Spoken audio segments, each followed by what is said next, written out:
မင်္ဂလာပါခင်ဗျာကျွန်တော်တို့ရဲ့နေ့စဉ်မိုးလေဝသသတင်းအစီအစဉ်ကနေပြန်လည်ကြိုဆိုလိုက်ပါတယ်ဒီနေ့ကတော့2026ခုနှစ်ဧပြီလ9ရက်နေ့ဖြစ်ပါတယ်အခုတင်ဆက်ပေးမှာကတော့ဒီနေ့ညနေ9နာရီအချိန်ထုတ်ပြန်ချက်ပဲဖြစ်ပါတယ်ဒီနေ့မှာတော့ကပ်ပလီပင်လယ်ပြင်မြောက်ပိုင်းမှာတိမ်အနှင်းငယ်ဖြစ်ထွန်းနေပြီးကြံကပ်ပလီပင်လယ်ပြင်နဲ့ဘင်္ဂလားပင်လယ်အော်တို့မှာတော့တိမ်အတင်းကနေတိမ်အနှင်းငယ်ဖြစ်ထွန်းနေတယ်လို့သိရပါတယ်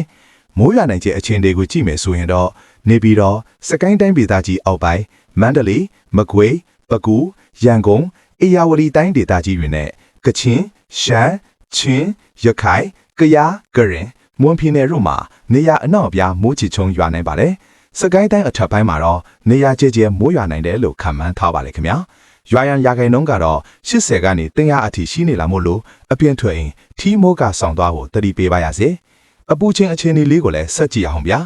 နေပြီးတော့စကိုင်းမန္တလေးမကွေးပဲခူးရန်ကုန်နဲ့အေရဝတီတိုင်းဒေသကြီးတွေမှာနေ့အပူချိန်တွေကတော့ပုံမှန်ထက်3ဒီဂရီစင်တီဂရိတ်ကနေ6ဒီဂရီစင်တီဂရိတ်အထိတိုးလာနိုင်ပါတယ်အထူးသဖြင့်မန္တလေးနဲ့နေပြည်တော်မှာတော့နေ့အပူချိန်က40ဒီဂရီစင်တီဂရိတ်အထိရှိလာနိုင်လို့နေပူရှိန်ကိုတတိထားကြဖို့တိုက်တွန်းပါရစေရန်ကုန်မှာတော့အမြင့်ဆုံးအပူချိန်က38ဒီဂရီစင်တီဂရိတ်လောက်အထိရှိနိုင်ပါတယ်ခင်ဗျာ